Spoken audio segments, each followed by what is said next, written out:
exciting to be out there, but also we actually noticed a lot of changes. I was personally shocked to see the amount of plastic that was floating. I mean, it was just extraordinarily bad. Huh? I mean, this is on world scale one of the worst things I've ever seen, I must admit. So I shouldn't be saying this, it's a beautiful city, but you do have a problem with how you treat your waste. There's a very limited sense of common good.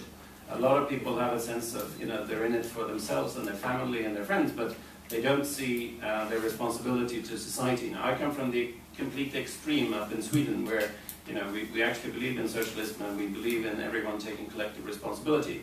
There's a lot of downsides to that also. That's one of the reasons I left my country, but and I'm sure Emma Josefina, who's sitting here in the front row, shares some of that with me, who's been helping to organize this event. But I think the good side of it is we also have an easier time putting laws in place and having people follow them. I think Italy is good with making new laws, we're just not so good at following them, and I think that's where it breaks down more often than not.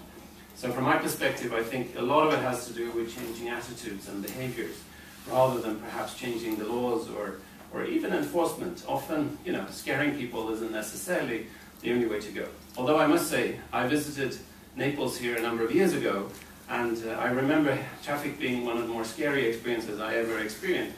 Coming back now, I was actually positively encouraged. You know, people actually do follow the speed limits if you're on the motorway. So at some level, you know, you can make it work. And I think we're looking at the same thing in the sea here. We need to stop some of the worst abuses.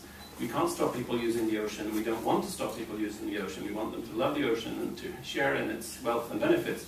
But we also need to be realistic, and we can't destroy the system. And I think that's where a lot of our efforts must go. And particularly looking at things like plastic pollution in the ocean, but also how we run clean regattas. And I'm very happy to introduce Sailors for the Sea, who is here in the audience. And I think they're one of the sort of leading partners in the world trying to see how we can change the sport in the direction of becoming more sustainable, which I think is a very worthy initiative.